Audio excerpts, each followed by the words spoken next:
बहुत ही मुक़द्दस मकाम है। शहर का नाम है बलद। अरबी में बलद खुद सिटी को कहा जाता है, एक शहर।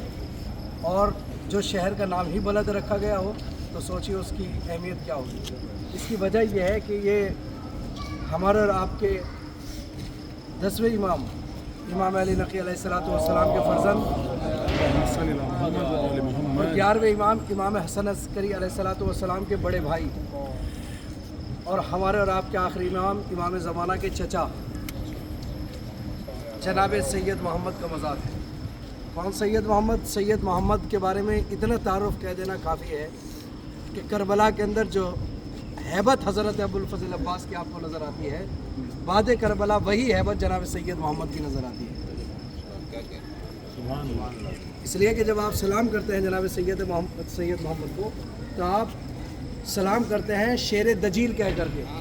जैसे फुरात पर शेर नज़र आता है हज़रत अबुल फ़ज़ल अब्बास का नाम, ऐसे ही शेर दजील कह करके जनाब सैयद मोहम्मद को हम ज़ियारत के अंदर सलाम करते हैं।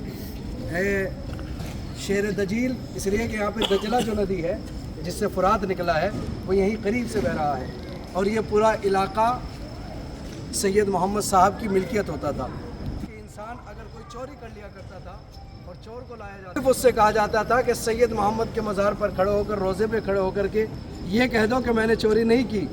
तो इस बात से डरता था कहीं अज़ाब नाजिल ना हो जाए, तो लूटा हुआ सामान ला करके चोर वापस कर दिया करते थे। इसलिए कि दरमियान में जनाब सैयद मोहम्मद का वास्ता गया। और हैबत का आलम यह था कि इंसान खौफ से इनके करीब आकर के कांपता था। ज़िंदगी के अंदर भी इनकी तलवार का आलम यह था, कोई तलवार इनकी तलवार के मुकाबले न टिक सकती थी। और बाद शहादत इनकी हैबत का असर ये है, आज तक इलाके के लोग जैसे हज़रत अब्बास को अहले इराक़ मौला अब्बास नहीं अल इमाम अल अब्बास कह कर के याद करते हैं और हज़रत अब्बास की हैबत को तस्लीम करते हैं। करबला के बाद इसी तरीके से जनाब सैयद मोहम्मद की हैबत को अहले इराक़ तस्लीम करते हैं और डरते हैं लोग आपकी कसम खाते हुए। जैसे किसी से कहिए कि मौला अब्बास की कसम खा लीजिए तो इंसान मौला अब्बास की कसम खाने के लिए तैयार नहीं होता, अगरचे वो हक़ में क्यों ना हो। तो जनाब सैयद मोहम्मद के अज़मत भी यही है मज़ार की कि इनकी हैबत का आलम यह है कि दुनिया इनके करीब आती है और अहले इराक़ ख़ास तरीके से इनकी हैबत को इतना असरअंदाज समझते हैं कि लोग इनके नाम की कस्में खाना भी पसंद नहीं करते, डरते हैं कहीं ऐसा ना हो कि गुनाह हो जाए और कुछ बुरा हो जाए। तो जनाब सैयद मोहम्मद ने इसके अलावा इनकी सबसे बड़ी क़ुरबानी क्या है?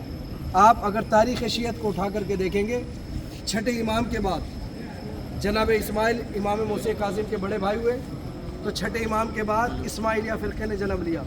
इसी तरीके से इमाम मोहम्मद तक़ी से पहले जनाब जाफ़र का वजूद है। नबी इमाम के दौर के अंदर भी एक फ़ितने ने सर उठाया, लेकिन जनाब सैयद मोहम्मद ने इस फितने को दोबारा परवान नहीं चढ़ने दिया। कुछ लोगों ने चाहा कि इमाम हसन अस्करी के चूँकि आप बड़े भाई थे, चूँकि बड़ा बेटा ही इमाम होना चाहिए, कुछ लोगों का नज़रिया ये था, वो चाहते थे कि इमाम हसन अस्करी से पहले इन्हें इमाम तस्लीम कर लें।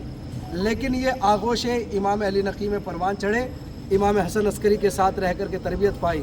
इन्होंने बाकायदा तौर पर ऐलान किया कि इमामत दुनिया के चुनने का नाम नहीं है, बल्कि इमामत अल्लाह की दी हुई मुंतखब की हुई खिलाफत का नाम है।